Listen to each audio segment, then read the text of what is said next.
እንደዚህም በምታክል ቃል ይመጣለት ወረወረና እኔ ምን ይሰራልኛል ሰንተ ሳፋ ሙሉ ነው እንፈልገው አላችሁ። እቺ እጅ ማስታጠቢያ ነው እና ታዘዙት መጣለት። ከዛ ጥግብ ብሎ ከበላ በኋላ አልሄድም አላችሁ። በቃ ያን ሰውዬ ተስፋ ቆርጦ መሄድ ጀመረና ከመንገዱ ከጀመረ በኋላ ዞር ብሎ እንደው ቢያንስ ድምፁን ቀንስልኛል። የማያቋርጥ ግሳት አገሰች ወይከታችን ተጠብቀ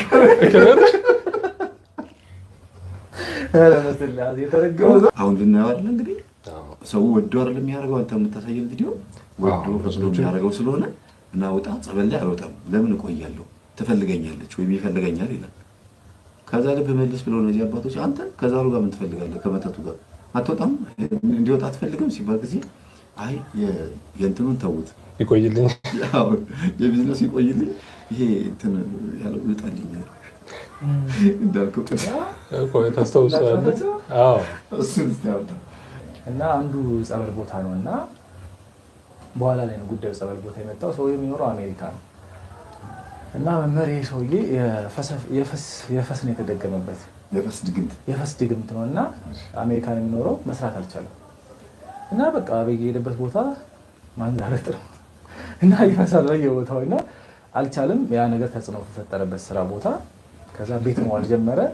እንግዲህ በሀገር አሜሪካ እንደሚታወቀው ኑሮ በጣም ከባድ ነው። እንግዲህ ታውቁታላችሁ። አልቻለም። በቃ ይሄን ሰው እያፈላልጌ ማግኘት አለብኝ። እንግዲህ ጉዳይ የተያዙ ኢትዮጵያ ነው ብሎ አሰበና ወደ ሀገሩ መጣ። አፈላልጎ ያ የደገመበትን መረጌታ ያገኘዋል። ያገኘውና ሽማግሌዎች ገንዘብ ሰጥቶ ባካችሁ ይሄን ድግምት ታስፈቱልኝ ብሎ ገንዘብ ሰጥቶ ወደ ገጠር ይልካቸዋል። ወደ ሰውዬው ወዳለበት ቦታ ይልካቸዋል። እና እነዛም ሰዎች ፈልጋ አገኝቷል። ያ መረጌታ የሚኖረው ገጠር ነው። አናገሩት። እንደው በቃ እግዚአብሔር አይለምንም የሱን ድግምትም አልፈታለትም። በቃ ያረደኝ የሚያውቃል ምን ቢያደርገው ነው ራሱ ግራ ሽማግሌዎቹ ራሱ ግራ ገባቸውና በቃ ለመኑት። ገንዘብ እንስጥ ቢሉት ይገዛል፣ በሬ መሬት ይገዛል። በቃ አንድ ዓመት የእርሻ ወጪ ይሸፈን በቃ አልሰማም አላቸው። ከዛ እነዛ ሽማግሌዎች ይመለሱና ሰውየውን መልስ ይመልሱለታልና አልተሳካልንም ምን ይሻለናል ይሉታል ማለት ነው። እና በቃ እሱም ሰውየውን ተስፋ ቆረጠና ለመጨረሻ ጊዜ ወደ አሜሪካ ከመመለስ በፊት ይህን ሰውዬ ማግኘት አለብኝ ብሎ ይወስንና ገጠር ይሄዳል። ገጠር ሄዶ ሲያገኙ በጣም ደነገጠ፣ ተናደደ። መረጌታ እንዴት ትመጣለህ ጭራሽ ካንተም ብሶ ምናምን ብሎ ተናደደና ሊገለው አረ እንደው እባክህ እንደው ምን ባረግ ነው እሺ የፈለግከውን ላድርግልህ አሁን ያለህን መሬት እጥፍ ላድርግልህ ቢለው አልፈታልህ ማለት በቃ ያም ሰውዬ ተስፋ ቆርጦ መሄድ ጀመረና ከመንገዱ ከጀመረ በኋላ ዞር ብሎ እንደው ቢያንስ ድምፁን ቀንስልኛል።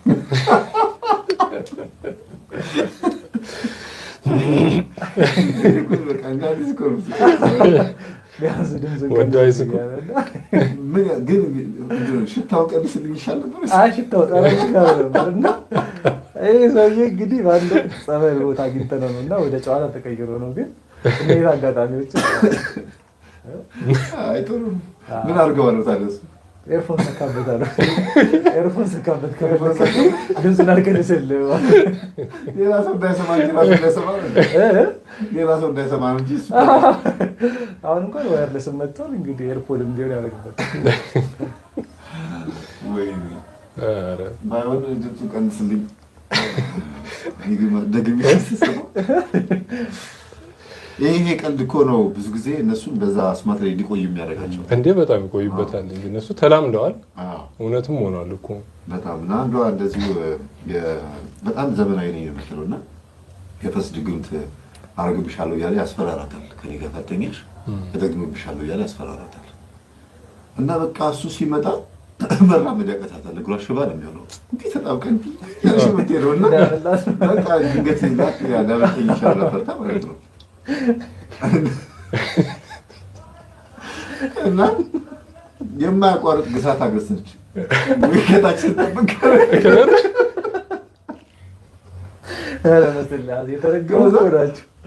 ከታችን ጠብቅ ከላይ ሆነ እንደ ምናምን ብላ ትላለች። ሳቋ መጥቶባት አሳዝነሽኝ ነው እንትኑን አቅጣጫውን ቀይረልሽ ነው ያወራል። ተንኮል አለ። በዚህ ደብተራ በጣም ተንኮለኛ ነው። እግዚአብሔር ገጽቶ በጣም ስትወግቱ ቀሲስ እየሸኙ ወጋው ይላል እዛው ቆሞ እና ወጋው አሉት። ከቁጥር ወጋው እያለ ወደ ግቢ ይወጣል። ከወደ ብረቱ ወደ ውጭ ይወጣል ማለት ነው። ከዛ በስንት ጊዜው ልጅቷ በእርግጥ ራሷን ስታ ነበረ። የመናፍቅ መንፈስ ያሰከራት ነበረች እና እኛ እንኳን ልንይዛት ስንሞክር እጃችንን ትነክሰን ነበር፣ ትተፋብን ነበር እና ልንይዛት ስንሞክር እኛ ፊቷን በነጠላ እንሸፍናት ነበረ። በመጨረሻም ያው በቃ አንድ ቀን ቀኗ ደርሶ በቃ ድክምክም ብላ መጣች። የዛ ቀን መንፈሱ ያው እንግዲህ እግዚአብሔር የቆረጠበት ቀን ይመስለኛል። የዛ ቀን ተይዛ ጸበል ቤት ተሸኘላት። ግን ወጋው እያለች ነው የመጣችው። ወጋው ትላለች፣ ልስበካችሁ ትላለች፣ ኢየሱስ ጌታ ነው ትላለች። ምንም አትለው ነገር አላት እና ወደ ምሕረት ላይ ቀሲስ እያሰበኩ ካልሰበኩም ትላለች። በጣም ታስቸግራለች። መንፈሱ ያው በቃ በጣም እንደዛ የሚለው የሚያታለው እሱ ስለሆነ መጀመሪያም ወጋው የሚለው አሁንም ሲያዝም ወጋው እያለ ነው። ስለዚህ የገባበትን መንገድ የሚያሳየው ማለት ነው። ሊሆን ይችላል። አንዷ ልክ ልትፈወስ ስትል ሲጋራ አምጡልኝ አለች። እንዴ ምን አባክ ሲጋራ ነው ደግሞ አርፈው ውጣ እንጂ ሲሉ ጊዜ አይ እንዴት እንደገባሁ ለማሳየት ነው አለ።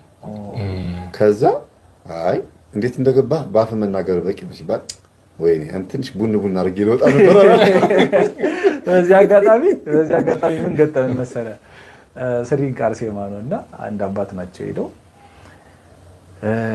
ልጅ ነበሩ። በዛ ወቅት ልጅ ነበሩና አንድ የታመመ ሰው ይዘው ይሄዳሉ እና ጸበል ቦታ ሄደው አያውቁም፣ ምንም ነገር አያውቁም ስለ መናፍስት ውጊያና እዛ ቦታ ይሄዳሉ። ጸበል ቦታ እንትን ይላል መንፈስ ይጮሃልና በቃ እሸኛለሁ ይላል፣ ያስቸግራቸዋል። ገናው ግን ንስሐም አልገባችም፣ ጾም ጸሎት ስግደትም አታውቅም፣ ምንም ነገር አታውቅም እና መንፈሱ ትንሽ አስቸገረ። መጨረሻ ላይ በጣም ልጅቷን ሲያንገላታት ምናምን ወሬ ጀመረና ምሴን ካመጣችሁልኝ እሄዳለሁ አላቸው። ምሴን የለመደው መንደር ውስጥ የለመደው ምስ የሚለው እኮ መንደር ውስጥ ነው እኮ የመንደር ልማድ ነው። የመንደር ልማድ ነው እንጂ ቤተክርስቲያን ምስ የሚባል ነገር የለም። ቄሶች ላይ ግን ይህን እሰማለሁ። እንዴት ምስ ምንድን ነው ሲሉ ጸበል ቦታ ላይ ኧረ አባ እንደዚያ ይባል የሚያልኳቸው አሉ። ጨርስና ሀሳብን እነግርሃለሁ። እና ምሴን ካመጣችሁልኝ እሄዳለሁ። በጣም ልጅቷ ሲያንገላታ ስለነበረ ሰዎቹ ተሸውደው ነው እና ምሴን አምጡልኝ። እሺ ምስ ምንድን ሲሉ ቋንጣ ፍርፍር አላቸው።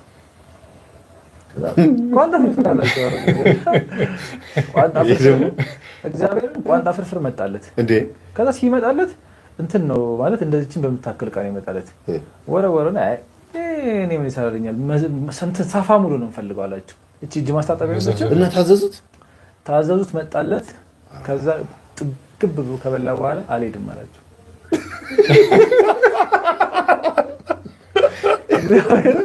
አልሄድም አላቸው።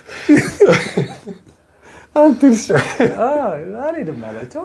በቃ አልፍቷቸው ተጠምቆ ስሪንቃ አርሴማ ትልቅ ቦታ ስለነበረ ልጅቷም ንስሐ ገብታ ስጋው ደሙን መቀበል ጀመረ። የተወሰነ ጊዜ ቆይታ የሚያስቸግረው መንፈስ ተሸኘላት እና መናፍስት በጣም አላጋጮች ናቸው። የሚያዳምጣቸው ስለሚሰጣቸው እኮ የሚያላጋጩት ፊት የሚሰጠው ካገኘ በጣም ነው የሚጫወቱት ናቸው እኮ በጣም ነው የሚያላጋጩት። እንደዛ ምን አያስፈልግም፣ በዛ ደረጃ አያስፈልግም። በጣም ትክክል ነው። እናመሰግናለን። ዛሬ መቼም ገብርኤል በሉል በጣም እያወዛንና ልጁን መልሶታል። ልጁ ሲመለስ ፈልጎ ነበር ያስገባው የሩጫ መንፈስ ያስገባው። ከዛ በኋላ አሯሯጭ መንፈስ ተዋርሷል። እሱና ምንድነው የሆነው? አሯሯጭ መንፈስ ተዋርሶ እሺ ምንድነው የሆነው? እሱ የተዋረሰው አሯሯጭ መንፈስ ነው፣ አትሌት ነው እና ግን አልቻላቸውም። እዛ ሲስተም ላይ ያሉት ሰዎች ሌላ የተሻለ መናፍስት የተዋረሱ ሰዎች ናቸው እና ሊያሰራ ይሄዳል። እሱ ያን የተሻለው መንፈስ ሊያሰራ ሲሄድ ደብተራው ምን ይለዋል? ሕፃን ልጅ አርደህ አመድ ውስጥ ቀበርልኝ እና ነገር ከአቅሙ በላይ የሆነበትና ሳይስማሙ ይሄዳሉ። ሳይስማማ ከደብተራው ጋር ይለያያል እና በዛች ቅጽበት ያ ደብተራ ስለተናደደበት የሆነ ነገር ይጥልበታል፣ የሆነ መንፈስ ይልቅበታል ማለት ነው እና በዛ በተደገመበት በተላከበት መንፈስ ምክንያት ሩጫውን ወይም ደግሞ ስራውን በደንብ መስራት ስላልቻለ ይቸገርና መምህር ግርማ ጉባኤ ይመጣል ማለት ነው እና መንፈሱ ሲጣራ አቤት ብሎ መጣ። በስላሴ ስም ቡዳ ዛር አይነ ጥላ በስላሴ እና ወደዚህ ሲሉት መጣ። ከዛ ቼክ ሲያደርጉት አሯሯጭ መንፈስ አለው የገባው አላቸው። አሯሯጭ ማለት ሲሮጥ በደንብ ሲሮጥ ያግዘዋል፣ ጉልበት የሚገፈትር ማለት ኃይል ይሰጠዋል። ከዛ ያኛው ሁለተኛው ገባ፣ መጀመሪያ የተያዘው። ከዛ እንዲህ ላሰራ ሄጄ የገባው ነኝ አላቸው። ከዛ ግራ ገባቸው መምህርና መለሱት ሰውየውን። እንዲህ ያለው እያለ ነው እንዲህም እያለ ነው ምንድን ነው ሲሉት አሯሯጩን ፈልጌው ነው ለሩጫ ነው እና አሯሯጩ ግን ይቀመጣል። ይህ እኮ ከእውቀት ማነስ ነው። ማን ጋር እንደመጣ ራሱ አያውቅም ማለት ነው። በትክክል እኔ እውቀቱ ያለው አልመሰለኝም ሰውዬው። ከዛ በል የራስ ጉዳይ እሱንም ሄድ ከዚህ ብላ እንዴት ይሆናል በምርጫ ያስገባኸው እንደዚህ ንቀልዳለ ማለት ከባድ አይደለም? በጣም ከባድ ነው። ይሄኛው መንፈስ ይቆይልኝ፣ ይሄኛው እንኳን ያግዘኛል። አሁን እግዚአብሔር ከፈቀደ አንድ አልበም አወጣለሁ እንደሚሉ አይነት ነገር ዓመት ላይ አልበምን ይጨርሳሉ። የምን የዘፈን እግዚአብሔር ከፈቀደ ብለው የኃጢአቱ ተባባሪ ያሉት። አሁን እቺ ልጅ ምስክስታ ስትል እግዚአብሔር እኮ ነው ጸጋ የሰጣት ምናምን ብሎ የሚያስብም ይኖራል። ግን በዚሁ አይነት ያሳድጋትና ወደ እናንትና ብሬክ ቡጊ ይገባል ማለት ነው። እንደዚህ ነበር የሚሉት የሆነ ሳይላሉ ብቻ ለማንኛውም